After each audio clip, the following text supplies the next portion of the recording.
नमस्कार दोस्तों, एनसीईआरटी पाठशाला में आप सभी का बहुत बहुत स्वागत है।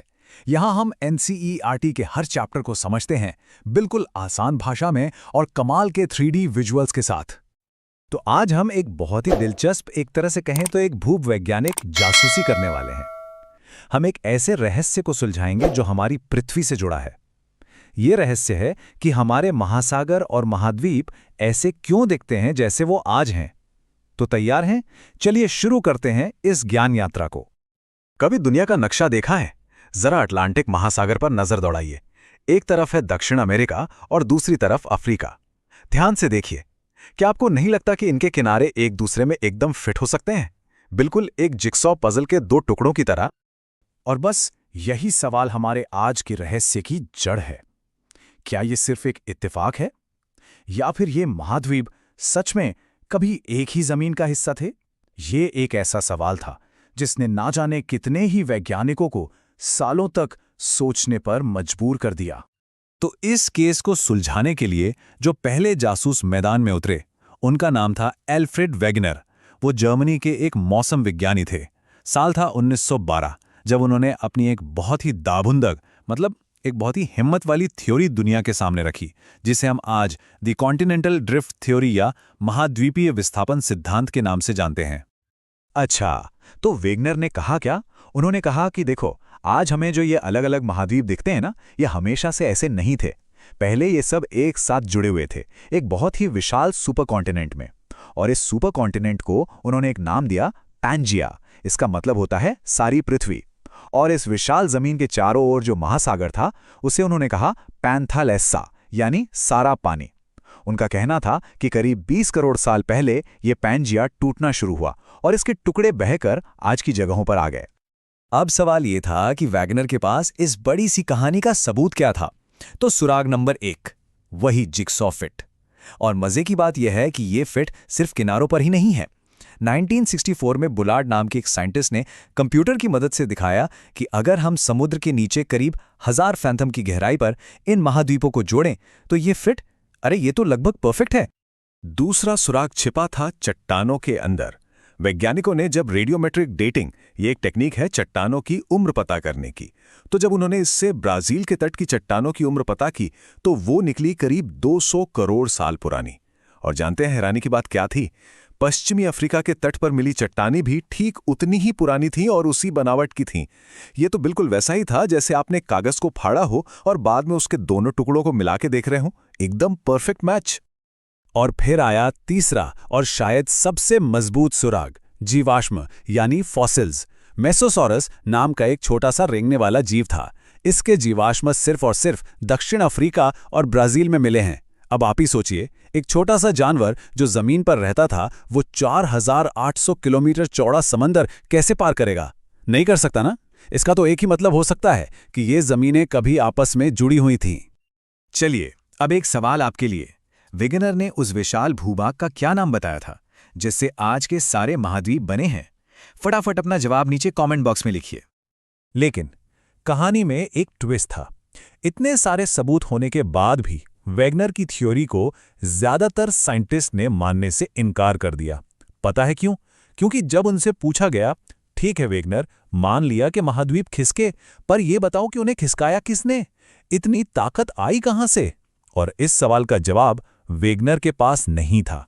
यही उनके केस की सबसे कमजोर कड़ी थी। वैसे ऐसा नहीं था कि वेगनर ने कोई जवाब देने की कोशिश नहीं की। उन्होंने 2 बलों का सुझाव दिया था। एक था पोल फ्लिंग फोर्स, जो पृथ्वी के घूमने से जुड़ा है, और दूसरा था टाइडल फोर्स, जो सूरज और चांद के खिंचाव से पैदा होता है। लेकिन बाकी वैज्ञानिकों ने हिसाब लगाकर बताया कि भाई ये बल तो इतने कमजोर हैं कि इनसे तो एक पत्थर भी नहीं हिलेगा। पूरा महाद्वीप कैसे खिसक जाएगा? तो अब अगला सवाल यह है, वेगनर ने महाद्वीपों के खिसकने के लिए किन 2 बलों का सुझाव दिया था? अपना जवाब नीचे टाइप कीजिए। तो कई सालों तक वेगनर की ये थियरी धूल खाती रही। लेकिन फिर आया दूसरा विश्व युद्ध और उसके बाद टेक्नोलॉजी में क्रांति हुई। इंसानों ने ऐसी तकनीक बना ली जिससे वो समुद्र की गहराइयों को नाप सकते थे, उसका नक्शा बना सकते थे। और बस यहीं से इस केस में नए सुराग मिलने शुरू हुए। साल था 1961 और हैरी हेस नाम के एक साइंटिस्ट ने एक ऐसा आइडिया दिया जिसने भूविज्ञान की दुनिया में तहलका मचा दिया। इसे कहते हैं सी फ्लोर स्प्रेडिंग। उन्होंने कहा कि समुद्र का तल वो स्थिर नहीं है, बल्कि वो एक बहुत बड़ी कन्वेयर बेल्ट की तरह लगातार चल रहा है। समुद्र के बीच में जो पहाड़ियां हैं, जिन्हें मिड ओशियानिक रिजेस कहते हैं, वहां से लगातार लावा निकलता है, नई जमीन बनती है और ये जमीन दोनों तरफ बाहर की ओर खिसकती जाती है। और जो पुरानी जमीन है वो किनारों पर गहरी खाइयों यानी ट्रेंचेस में जाकर वापस धरती के अंदर समा जाती है। कमाल है ना? तो चलिए जल्दी से बताइए, मिड ओशियनिक रिजेस यानी मध्य महासागरीय कटकों पर क्या होता है? नई जमीन बनती है या पुरानी खत्म होती है? जल्दी से अपना जवाब कमेंट बॉक्स में लिखिए। सी फ्लोर स्प्रेडिंग के इस आइडिया ने वेगनर की पुरानी थ्योरी में एक नई जान डाल दी और फिर 1967 में कई वैज्ञानिकों ने इन सारे आइडियाज को, मतलब वेगनर की थ्योरी और सी फ्लोर स्प्रेडिंग को एक साथ मिलाकर एक मुकम्मल सिद्धांत बनाया और इसी को आज हम कहते हैं प्लेट टेक्टोनिक्स। ये वो आखिरी पजल पीस था जिसने इस पूरी गुत्थी को सुलझा दिया। तो अब आप पूछेंगे कि दोनों में फर्क क्या है? देखिए, वेगनर सोचते थे कि महाद्वीप मतलब सिर्फ जमीन का टुकड़ा समुद्र के ऊपर तैर रहा है, लेकिन प्लेट टेक्टोनिक्स थ्योरी ने बताया कि नहीं, ऐसा नहीं है। असल में हमारी पृथ्वी की जो पूरी ऊपरी परत है, जिसे लिथोस्फीयर कहते हैं, वो खुद ही कई बड़े बड़े टुकड़ों में टूटी हुई है। इन्हें कहते हैं प्लेट्स, और ये प्लेट्स ही हैं जो असल में चल रही हैं। महाद्वीप तो बस इन प्लेट्स के ऊपर बैठे हुए मुसाफिर हैं। और ये प्लेट्स जब चलती हैं तो एक दूसरे से टकराती भी हैं। ये 3 तरीकों से होता है। जब 2 प्लेट्स एक दूसरे से दूर जाती हैं तो उसे कहते हैं डाइवर्जेंट बाउंड्री। जब वो आमने सामने आकर टकराती हैं तो उसे कहते हैं कन्वर्जेंट बाउंड्री। और जब वो एक दूसरे से रगड़ खाती हुई आगे पीछे खिसकती हैं तो उसे कहते हैं ट्रांसफॉर्म बाउंड्री। और हाँ, दुनिया के सारे बड़े भूकंप, ज्वालामुखी और ऊंचे ऊंचे पहाड़, वो सब इन्हीं बाउंड्रीज पर ही बनते हैं।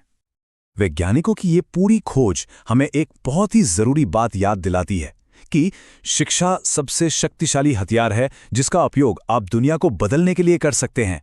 ज्ञान की शक्ति से ही तो हम अपने आसपास की दुनिया के रहस्यों को समझ पाते हैं ना। चलिए अब अगला सवाल। जब 2 महाद्वीपीय प्लेटें यानी कॉन्टिनेंटल प्लेट्स एक दूसरे से टकराती हैं तो वहां किस तरह की बाउंड्री बनती हैं? सोचिए और अपना जवाब नीचे कमेंट्स में लिखिए। अभी तक हम पूरी दुनिया की बात कर रहे थे। चलिए अब इस थ्योरी को अपने देश भारत से जोड़कर देखते हैं।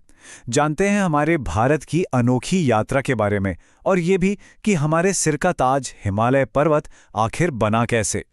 ये कहानी शुरू होती है करीब 20 करोड़ साल पहले। तब भारतीय प्लेट ऑस्ट्रेलिया के पास हुआ करती थी। वहां से इसने उत्तर की ओर अपना लंबा सफर शुरू किया।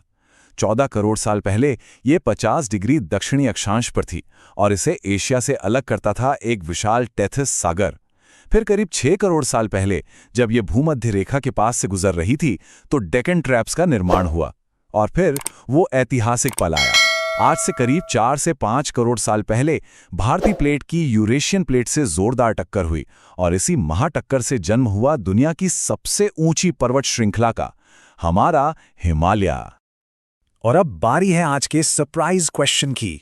ध्यान से सुनिएगा। भारतीय प्लेट के यूरेशियन प्लेट से टकराने की वजह से कौन सी विशाल पर्वत श्रृंखला बनी? जो भी इसका सही जवाब सबसे पहले देगा उसका नाम हम अपने अगले वीडियो में अनाउंस करेंगे। तो जल्दी से अपना जवाब कमेंट बॉक्स में लिख डालिए। तो चलिए जाने से पहले फटाफट आज की पूरी कहानी को दोहरा लेते हैं।